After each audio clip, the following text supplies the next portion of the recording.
जरा सोच के देखो, मात्र 300 मराठा सैनिकों ने 1 लाख मुगल सिपाहियों को रोक के रखा था, क्योंकि बीच में खड़ा था बाजी प्रभु देशपांडे। आज हम बात करेंगे एक ऐसे योद्धा के बारे में जिसने मात्र 300 सिपाहियों के साथ में 1 लाख मुगल सिपाहियों को रोक के रखा। बाजी प्रभु देशपांडे ये सिर्फ एक नाम नहीं, एक पूरा इतिहास है। तो वीडियो को अंत तक बने रहिए, क्योंकि इस वीडियो में आपको ऐसी जानकारी मिलने वाली है शायद आपको इससे पहले नहीं पता होगी। तो चलिए वीडियो को शुरू करते हैं। आगे बढ़ने से पहले चैनल को सब्सक्राइब कर ले। इतिहास सिर्फ तारीखों का सिलसिला नहीं होता, कभी कभी वो आग होती है जो सदियों तक चला करती है। ये कथा है एक ऐसे युद्ध की जहाँ वीरता की परिभाषा फिर से लिखी गई। 300 मराठा, 1 लाख मुगल और फिर बीच में खड़ा था बाजी प्रभु देशपांडे, जिसने मृत्यु को रोक के रखा था जब तक स्वराज का सूर्य डूबने से बच गया। साल था 1660। शिवाजी महाराज को चारों तरफ से घेर लिया गया था। नाला किला अब एक जाल बन चुका था। सिद्दी जोहर ने मुगल सेना के साथ किले को घेर रखा था। हर साजिश, हर चाल शिवाजी महाराज को खत्म करने की रची गई थी। लेकिन क्या शिवाजी महाराज हार मानने वालों में से थे? नहीं, उन्होंने फैसला लिया कि अब पलटवार होगा, लेकिन पहले विशालगढ़ पहुंचना जरूरी है। और शुरू हुआ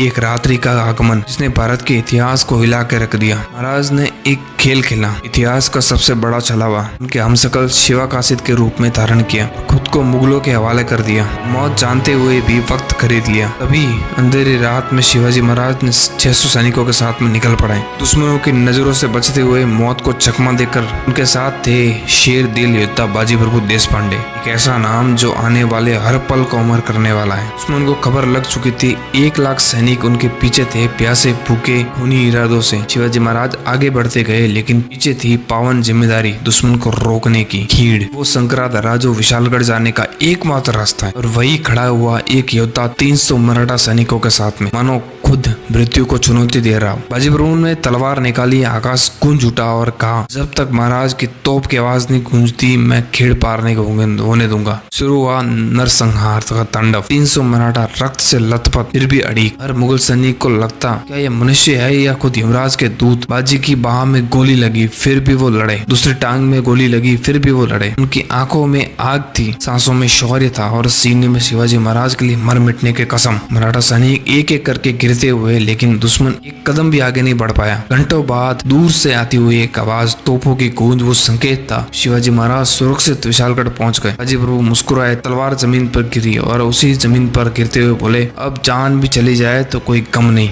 महाराज बच गए, स्वराज बच गया। और वह गनी खिंड अब बन चुकी थी पावन खिंड, कि वह मिट्टी में वीरता बह चुकी थी, लहू में स्वराज तुल चुका था। एक ऐसा नाम जो समय की सीमाओं को पार कर गया, लेकिन हर भारतवासी के खून में आज भी वही आगे। पावन खिंड सिर्फ एक स्थान नहीं, वो तीर्थ है जहाँ बलिदान का हर कतरा गूंजता है। हर बार जब कोई सच्चाई के लिए खड़ा होता है तो हर बार कोई राजा के लिए जान देता है। हर